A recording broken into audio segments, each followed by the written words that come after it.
അല്ല, ഇതുവരെ ഇസ്രായേൽ ചെയ്തുകൊണ്ടിരിക്കുന്ന വംശീയ ഉന്മൂലനത്തിന്റെ ഒരു പുതിയ ഒരു അധ്യായം എന്ന് മാത്രമേ ഇതിനെ കാണാൻ സാധിക്കുന്നുള്ളൂ.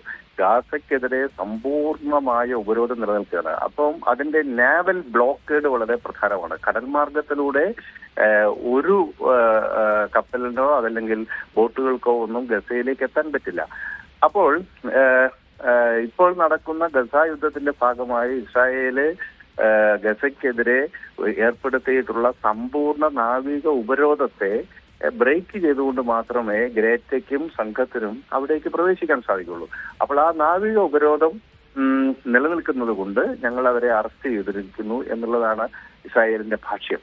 അപ്പോൾ കഴിഞ്ഞ ദിവസം അതുപോലെ അമേരിക്കൻ സംഘം ത്തിന്റെ വിതരണ സ്ഥലത്തേക്ക് ഇന്നലെ അവർ നടത്തിയിട്ടുള്ള വെടിവെപ്പിൽ 12ഓളം ആളുകൾ കൊല ചെയ്യപ്പെടുകയുണ്ടായി. അപ്പൊ ഇസ്രായേൽ കണ്ടിന്യൂസ് ആയിട്ട് തുടർന്ന് വരുന്ന ഈ വംശീയ ഉന്മൂലനത്തിന്റെ ഒരു പടി കൂടി കടന്നുകൊണ്ട് അന്താരാഷ്ട്ര തലത്തിൽ ശ്രദ്ധേയമായിട്ടുള്ള ജീവകാരുണ്യ പ്രവർത്തനങ്ങൾ നടത്തുന്ന ഒരു സംഘമാണ്. ഗ്രേറ്റയാണെങ്കിൽ കാലാവസ്ഥാ വ്യതിയാനത്തിനെതിരെ അവർ നടത്തിയിട്ടുള്ള പ്രവർത്തനങ്ങൾ ആഗോളതലത്തിൽ ശ്രദ്ധിക്കപ്പെട്ടിട്ടുള്ളതാണ്. ആ രൂപത്തിൽ ഒരു സംഘം വരുമ്പോഴും അവരെ വളരെ ഒരു ശത്രു രാജ്യത്തിലെ പട്ടാളക്കാരെ പോലെ ട്രീറ്റ് ചെയ്യുന്ന അത്യന്തം ഹീനമായിട്ടുള്ള ഒരു സമീപനമാണ് ഇസ്രായേലിന്റെ ഭാഗത്തു നിന്നുണ്ടായിട്ടുള്ളത്.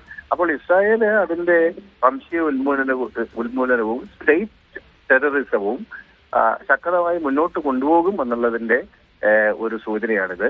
അവിടെയുള്ള വംശഹത്യ ഉടനെയൊന്നും അവസാനിക്കുമെന്ന് നമുക്ക് പ്രതീക്ഷിക്കാൻ കഴിയില്ല. നന്ദി ഡോക്ടർ പി ജെ വിൻസെന്റ് ഈ വാർത്തയോട് പ്രതികരിച്ചതിന്.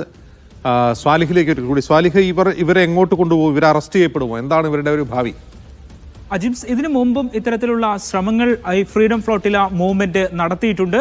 മുമ്പ് ഇത്തരത്തിൽ ഗസയിലേക്ക് കപ്പലിൽ സഹായ വസ്തുക്കളുമായി എത്തിയ ആക്ടിവിസ്റ്റുകളെ വെടിവെച്ച് കൊന്നു. അതായത് 2010-ൽ 15 ആക്ടിവിസ്റ്റുകളാണ് ഇത്തരത്തിൽ നിർദാക്ഷിണ്യം വിവേചനരഹിതമായി വെടിയേറ്റു കൊല്ലപ്പെട്ടത്.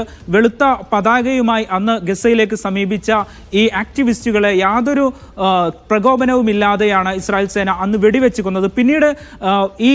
പിന്നീട് പുറപ്പെട്ട ചില ഫ്രീഡം ഫ്ലോട്ടില കപ്പലുകളിലെ ആക്ടിവിസ്റ്റുകളെ ജയിലറയ്ക്കുള്ളിൽ വലിയ തോതിൽ പീഡിപ്പിച്ച വാർത്തകളും നമ്മൾ കണ്ടിട്ടുണ്ട്. സമാനമായ അനുഭവത്തിലൂടെയാണോ ഈ ആക്ടിവിസ്റ്റുകളും ഗ്രെറ്റ തുൻബർഗ് അടക്കമുള്ള വിവിധ രാജ്യങ്ങളിലെ സ്പാനിഷ്, ഫ്രഞ്ച്, ബ്രസീൽ പൗരന്മാരെല്ലാം ഈ കപ്പലിലുണ്ട്. അവർ അന്താരാഷ്ട്ര തലത്തിൽ വിവിധ മേഖലകളിൽ അറിയപ്പെടുന്നവരാണ്.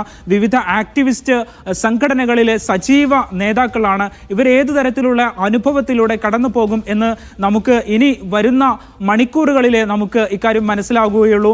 ഇപ്പോൾ UN-ന്റെ പശ്ചിമേഷ്യയിലെ പ്രത്യേക റാപ്പോർട്ടർ ഫ്രാൻസിസ്ക ആൽബനീസ് ഇവരെ വിട്ടയക്കണം എന്ന് ആവശ്യപ്പെട്ടിട്ടുണ്ട്. ഗ്രെറ്റ തുൻബർഗ് തന്നെ തങ്ങൾ തട്ടിക്കൊണ്ടുപോകലിനിടയായി ഇസ്രായേൽ തങ്ങളെ തട്ടിക്കൊണ്ടുപോയി എന്ന് ഇൻസ്റ്റഗ്രാമിലും ട്വിറ്ററിലുമെല്ലാം അവരുടെ വീഡിയോ പ്രത്യക്ഷപ്പെട്ടിട്ടുണ്ട്. നമ്മൾ മനസ്സിലാക്കുന്നത് പ്രകാരം ഇത് നേരത്തെ ഷൂട്ട് ചെയ്ത് വെച്ച വീഡിയോ അവരുടെ സോഷ്യൽ മീഡിയ കൈകാര്യം ചെയ്യുന്നയാൾ പോസ്റ്റ് ചെയ്യുകയാണ് എന്നാണ് നമ്മൾ മനസ്സിലാക്കുന്നത്.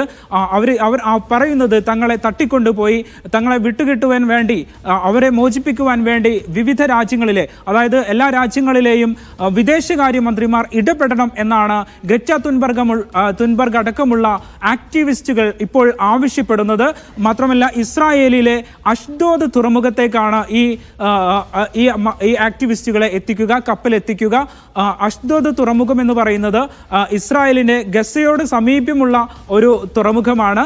ഈ തുറമുഖത്തേക്കായിരിക്കും ഇപ്പോൾ ഈ ആക്ടിവിസ്റ്റുകളെ എത്തിക്കുക. മാത്രമല്ല ഗസയിലെ കൊല്ലപ്പെട്ടവരുടെ എണ്ണം 54,000 കടന്നിരിക്കുകയാണ്. ഏറ്റവും അവസാനമായി അവിടെ പട്ടിണി മരണവും കൂടുന്നു. 2012 കാലത്തും തുർക്കിയിൽ നിന്നുള്ള ഒരു ഫ്ലോട്ടില കപ്പലിനെ ഇസ്രായേൽ ഇന്റർസെപ്റ്റ് ചെയ്യുകയും തടയുകയും ചെയ്തിരുന്നു. വീണ്ടും ചരിത്രം ആവർത്തിക്കുകയാണ്.